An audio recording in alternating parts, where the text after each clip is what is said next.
Hey everyone, I would like to talk with you and share my multimedia text set about journeying. At first, I was worried that this might be too obvious of a topic to go through in my multimedia text set, but I also chose it because journeys can be interpreted in a lot of different ways.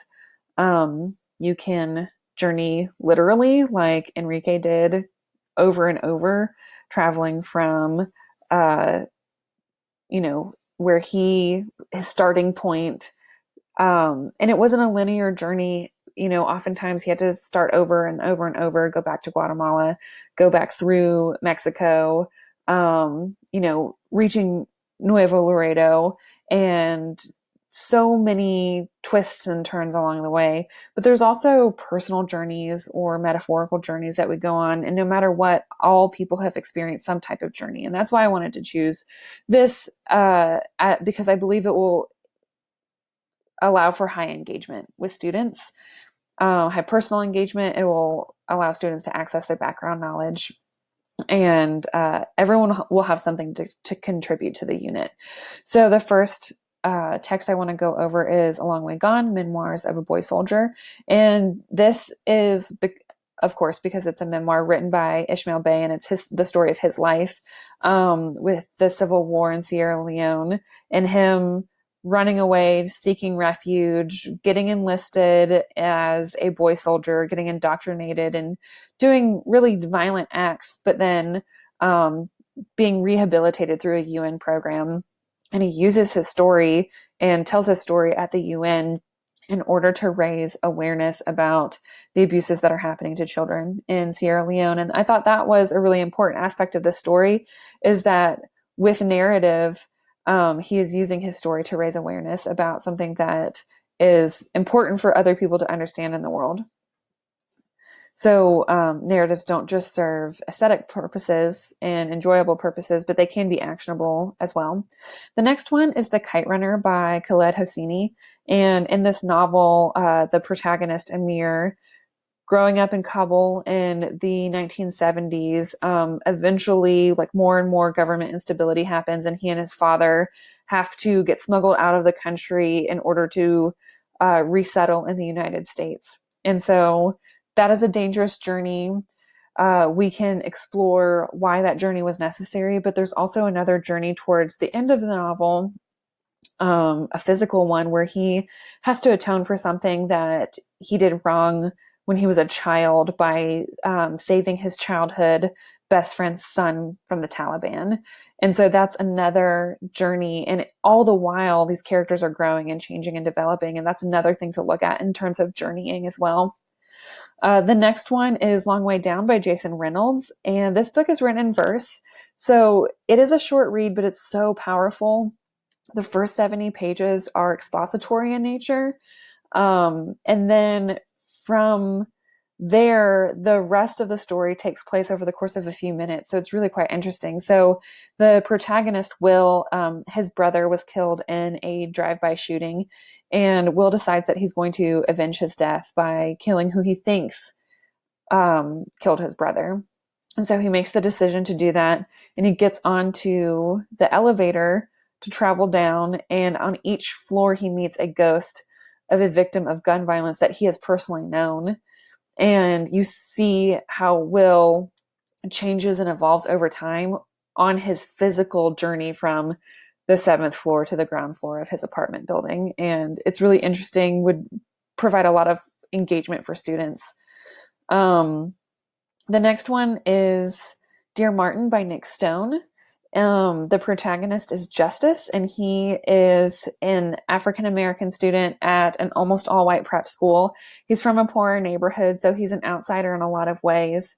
And he, in order to grapple with an instance of police racial profiling, begins writing letters to Dr. Martin Luther King Jr. in his journal. And he starts a project to live like Martin.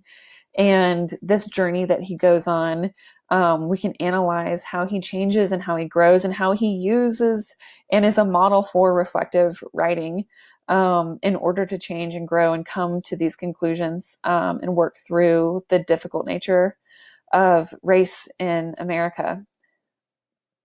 Next section is online videos.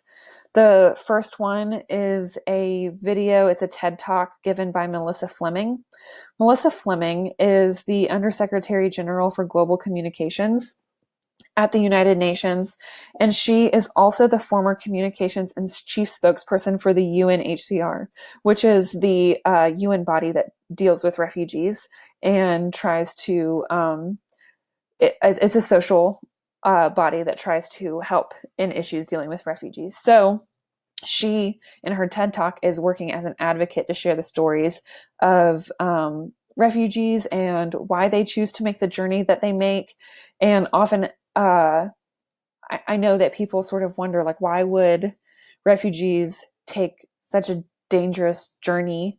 And oftentimes we need to understand what their life situation is like in order to understand the desperation that they're in and that they're willing to go through in these journeys.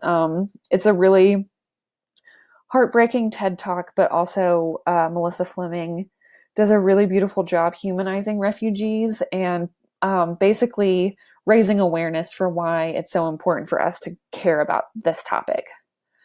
The next video is about climate refugees, and it's published by The Atlantic. And I wanted to show another perspective of why migrants and refugees leave is because sometimes their homes are literally getting swallowed up by the earth due to climate change, and they just don't have homes anymore. And that is becoming more and more common. And so I wanted to make sure to incorporate that into my unit. The next one is, this one I think is really interesting. It's called My Stroke of Insight. It's a TED Talk. And Jill Bolt Taylor is a brain scientist, and she really wanted to understand how different people's brains process information differently. And she actually, while doing brain research, suffered a massive stroke in the left hemisphere of her brain. And so she, as a brain scientist, is studying what's happening to her as her brain is deteriorating and losing functions of processing information around her. And so the course of the 4 hours where she was suffering from her stroke before she was able to get help is a journey in and of itself. And she talks very vividly about what those experiences were like. But also she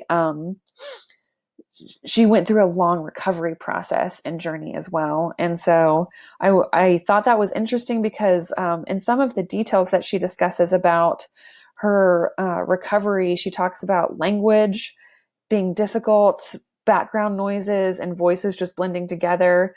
And I thought that would be an experience that could build empathy for students in the classroom when it comes to struggling with language and trying to figure language out. Even though aphasia and learning English are very different processes, the frustration of trying to communicate and struggling to, we need to build some empathy for that with our students.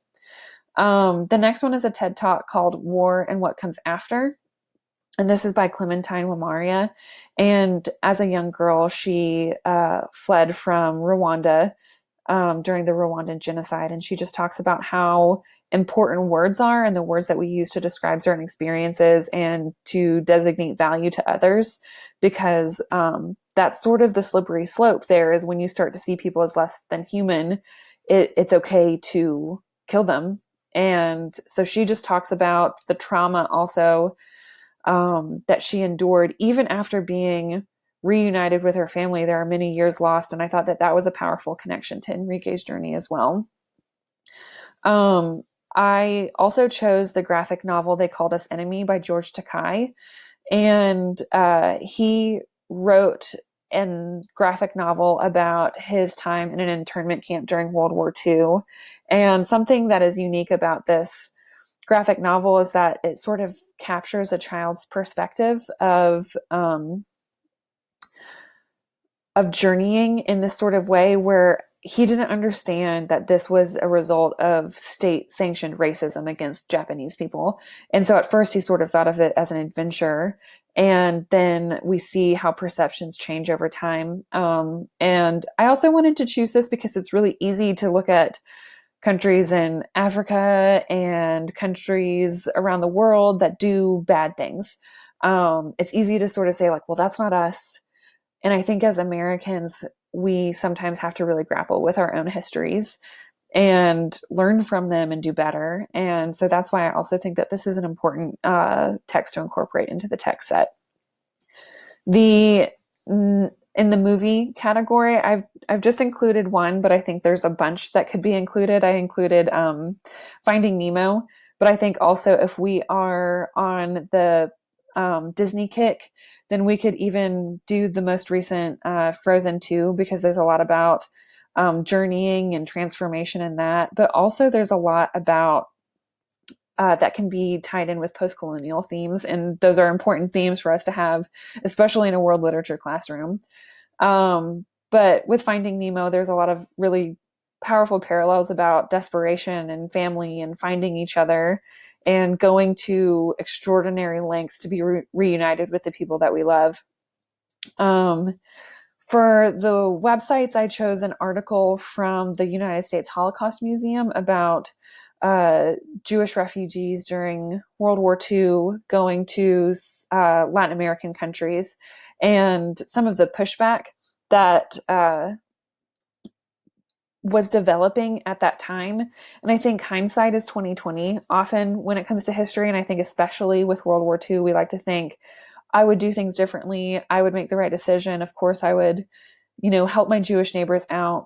But I see a lot of the pushback that was happening at the time with not accepting Jewish refugees happening today.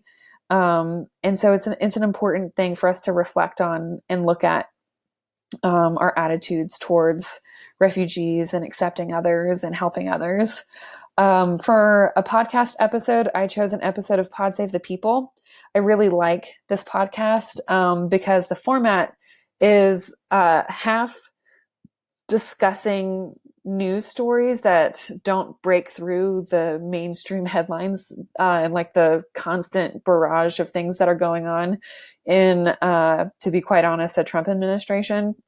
And especially right now during the coronavirus pandemic, it's hard to hear about other things that are happening when those are the loudest things that are, being said to us constantly. But they take news stories that are really important, but sometimes don't get the coverage that they need, and they provide commentary about those. And so it's a good model for students about how to think about and critically analyze different news sources and discuss them, consider different things and factors when discussing news stories. And then the other half is usually an interview with an author or activist or something like that they're trying to highlight. And this particular episode talks about how, for the first time in history, the number of refugees that the United States accepted was 0. And how unacceptable that is when so many people are moving and needing to be resettled because of climate change and climate crisis. And the United States is such a big contributor to climate change that it is wrong to not accept refugees. And it sheds a spotlight on us as an interconnected part of the global humanity. The things that we do in the United States don't just affect us, they affect other people around the world. And we have to be aware of that. For songs, I chose Thank You Next by Ariana Grande. I think that this would provide a lot of high engagement for high school students. And this song is about Ariana Grande's personal journey, thinking that all of these different partners she's had will be the thing that fulfills her, and her acknowledging the purpose that they play in her life. But she learns something from each of them, says thank you for the things that they've contributed to her life, and then decides to take time to focus on herself. And so I think that's an interesting journey to look at. And then this is something that I included in my playlist response to Enrique's Journey, but Across the Borderline by Gabby Moreno is a really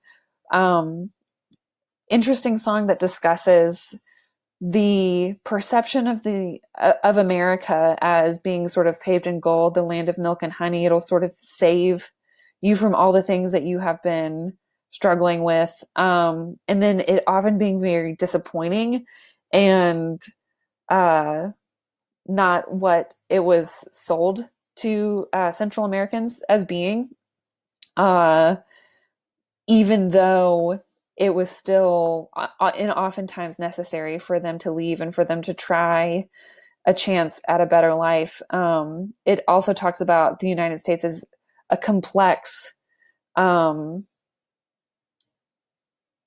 um, place to end their journey, where it doesn't fix everything. There's often still a lot of heartache and a lot of perils along the way.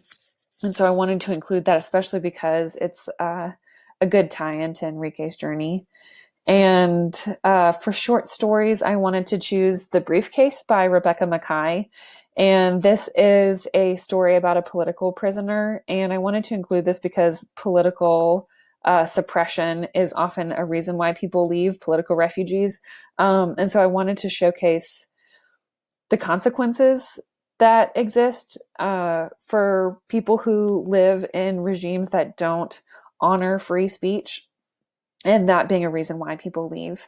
And then I also wanted to include Haruki Murakami's The Seventh Man. It's a short story about a man who, as a young child, loses a close friend because of, in part due to some of his actions.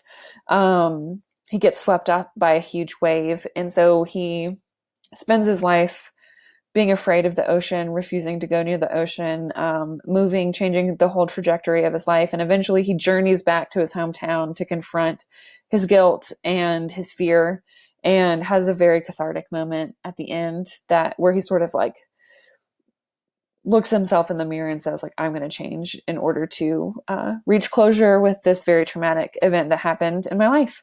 And so that is the text set. I want to continue to look for journeying texts and include those. But I hope you enjoyed, and I hope that maybe some of these may be useful for you in your classrooms.